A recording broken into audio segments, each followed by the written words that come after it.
Cambodian, a Ugandan, a Botswana, someone from Botswana, and a Malaysian walk into a bar.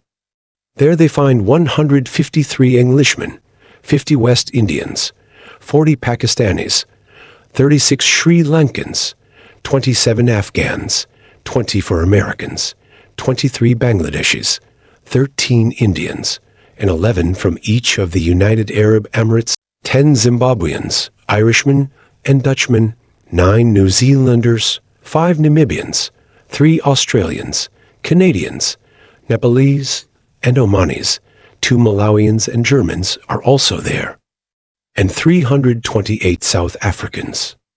That's one big bar, you might say. It's a joke, of course, because they're not in fact in a bar.